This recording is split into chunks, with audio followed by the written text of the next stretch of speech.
Thank you, Mr. Chairman. On the issue of diversity, I think it is important to note that greater diversity within the military does make our military more effective. I'll just give you one example. To have in the Hawaii National Guard native Tagalog-speaking personnel who can blend in with the local population in the remote islands of the Philippines in the hunt for Islamic extremists is helpful. The fact that the Illinois National Guard has Polish-speaking personnel who can actually be in Ukraine helping train Ukrainians because we have those language abilities is good for military readiness.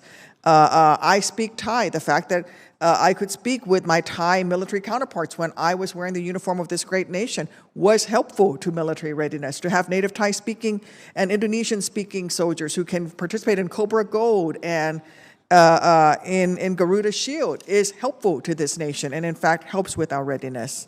I want to thank Mr. Chairman and thank our witnesses for appearing today. As you noted in your statements in response to my colleagues' questions, the services are struggling to meet their recruiting goals, in part due to a historically small pool of eligible recruits.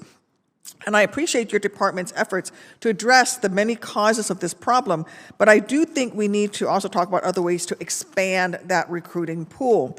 This year, I'm introducing the Enlist Act. This legislation will allow the Department of Defense to expand its recruiting pool to include individuals like DACA recipients and other longtime residents in this country who can pass a DoD background check and meet the service's high standards for enlistment. So we don't lower the standards at all. In fact, we require them to meet the standards.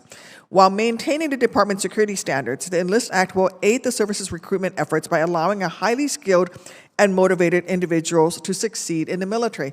Who would be the people who could do this? DACA folks, dreamers, people who came here on an education visa and attended an American university and now cannot get a work visa here would be likely to be able to qualify for this. To all of our witnesses, I'd like to hear from each of you whether you think the Enlist Act's expansion of the pool of possible recruits would benefit military recruitment efforts, especially since it does not lower the standards and you must pass the background checks.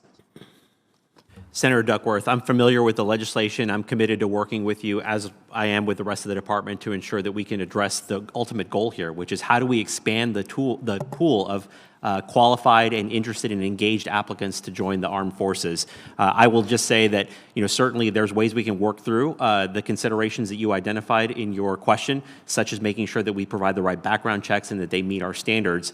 In addition, I'll just note that how we engage a broader set of the population is also really important for us. So in the Army in this last year, looking at just lawful permanent residents, we're undertaking a different campaign with Army Recruiting Command, where we're specifically looking for soldiers with those backgrounds to be able to engage with those communities, often in their specific native languages, to be able to attract them to come and join the Army. Thank you. Secretary Raven?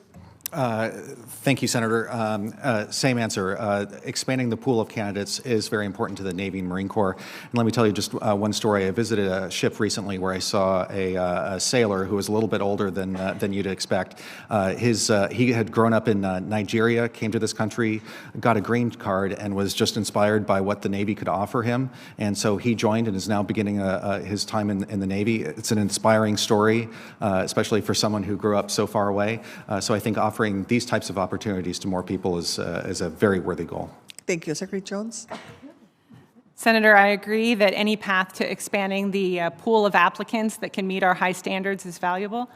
So we look forward to working with you to see how these types of efforts can progress. And within the Air Force, we're also looking at a path to naturalization for those who come and serve. We have a pilot that's going on at our basic military training in that regard, and so I think that's a similar intent to what you're trying to achieve. Thank you. I want to pull a thread that several of my colleagues have raised related to the recent Army survey. When asked to compare different potential barriers to service, respondents weighed most heavily on the idea that they'd be putting the rest of their lives on hold if they joined the military. The reserve components can give individuals the opportunity to serve in the military while also pursuing a civilian career. As a member of the reserve component my entire military career, I was working on a PhD, trying to join the Foreign Service until an RPG changed my life trajectory. Like my colleague, Senator Ernst, my reserve service was an integral part of my life, but not an interruption. Yet the reserve components have largely also struggled to meet recruiting goals. To all the witnesses, can you speak to your strategy for reaching potential recruits who may be interested in becoming reservists as opposed to serving an active component? And what steps can you take to improve your marketing efforts and better message the specific benefits of a special role in the reserve component, that's Reserve Forces and National Guard, to our national defense?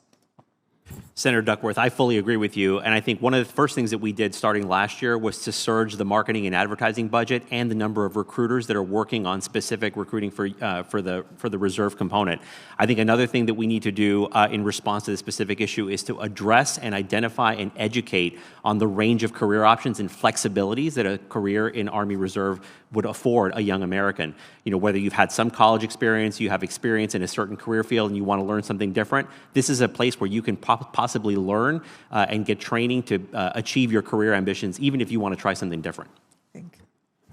Thank you, Senator. In the last year, we've stood up a Naval Reserve Recruiting Command to focus on those opportunities for those who may want to serve in the Navy part-time. You will also see more targeted advertising. Previously, the Navy had, join the Navy, see the world. We're focusing more on the opportunities to join the Naval Reserves, and the Marine Corps has had a very strong Marine Reserve recruiting program for quite some time. Mm-hmm. Senator, we also have launched new recruiting campaigns for both the Air Force Reserve and Air National Guard. We appreciate the additional funding in 23 that will allow us to continue those efforts.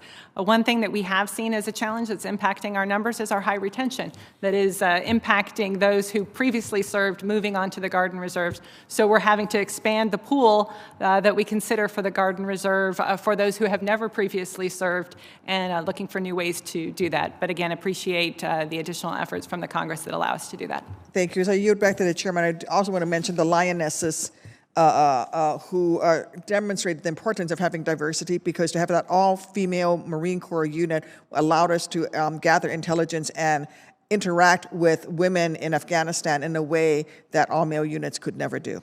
Thank you. Thank you, Senator Duckworth. Senator Schmidt, please. Thank you, Mr. Chairman.